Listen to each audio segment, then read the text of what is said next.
Afternoon VC, happy Sunday. Aris back again with some more, 10 minutes of more drivel for the masses, and let's see how this one pans out.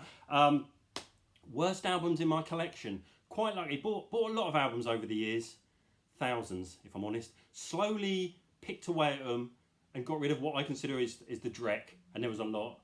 Although a lot I might say that the stuff I've shown is the dreck, but I would disagree. But I've still got a couple left that I would consider the worst albums in my collection. I keep them in what I call the box of doom, which is here. Try not to let these albums loose, to be honest. But yeah, they're in this sort of high security box of doom, which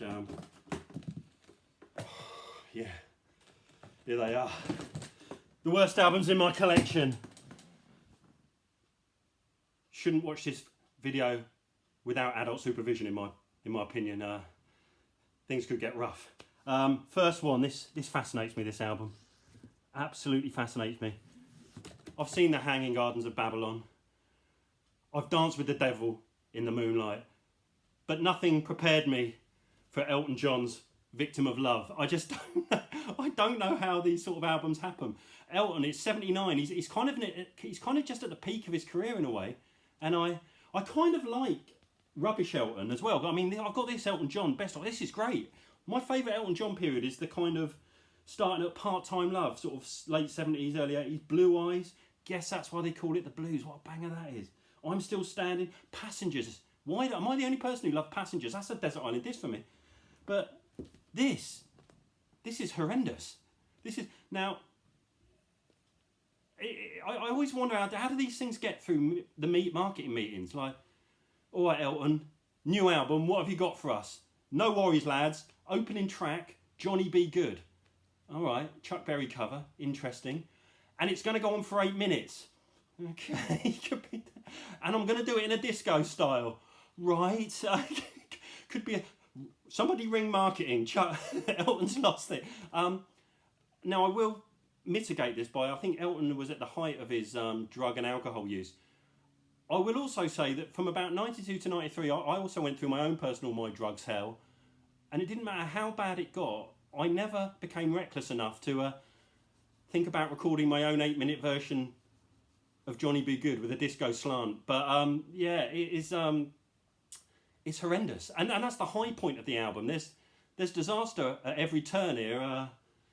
Things just get, it's an embarrassment of poverty, I think would be the best way I've never seen a good review. If anyone's a fan of this, please let me know. I'd love to, we could maybe form a group. I could maybe listen to it for 24 hours, locked in my room, and see if anything good happens. But yeah, Victim of Love at Elton John. I bought it at the time because it was one of my first ever albums, and I did that thing when you're a kid that you just, oh, Elton John's good, and you just think everything you buy will be good. And this was my first ever Elton John album when I bought it, and it was horrifying, and it still is horrifying. But that's, yeah, Victim of Love, Elton John. Oh, nightmare.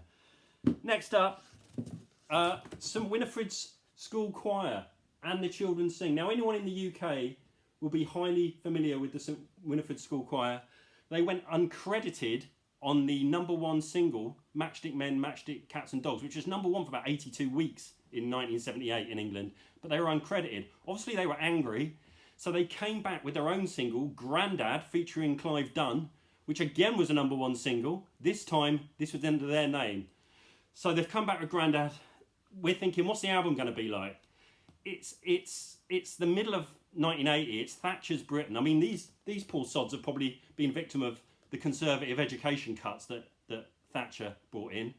So we're thinking, okay, they're going to come back with it could be an angry album, maybe it will touch on some political issues. There were rumours that Billy Bragg was going to be involved.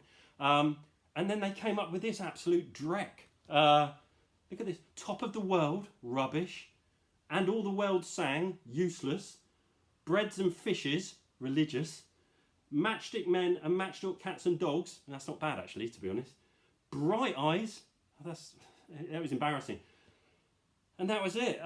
Good cover, though. Do like the cover. But yeah, really, I think the public was just so disappointed. It wasn't what we were looking for. We just thought there'd be some social issues. They would maybe reach out to to Britain. I mean, UB40 were coming out with 1 in 10, and there was a lot of reggae in the charts, and you know, there was a lot of political stuff going on, and we had higher hopes for this, and we end up with this absolutely schlocky version of cack-handed cover version. So yeah, I lost a lot of respect for the St Winifred School Choir after that, and yeah, I think they all split up and formed solo careers. Next up, Take a Break, themes from the top TV commercials. Now in theory, I'm quite happy with the concept. An album full of TV commercials is pretty much up my street. It's kind of like my nirvana. It's kind of what I love. My problem with this is their choice of singles. Cadbury's drinking chocolates come into the warm. Martini, the right one. Nimble, I can't let it. There were so many great adverts at the time. You know, you had Dewhurst, the Master Butcher. Why didn't they include that?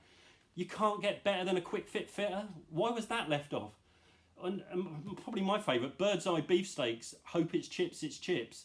I mean, why were they not including that? And in my mind, they released the wrong single off here, which is they released Texaco's Morning of My Life, which was just met by a disinterested public. The whole album bombed. I was one of the idiots who bought it. Great concept, wrong choice of adverts.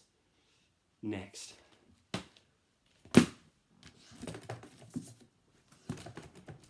Pat Boone says howdy. Not today, Pat. We're busy. Thanks. Anyway, that's probably my 4 worst albums I've got in my collection. Thanks for watching. I'll probably be doing more videos later. And have a good day. Take care, everyone.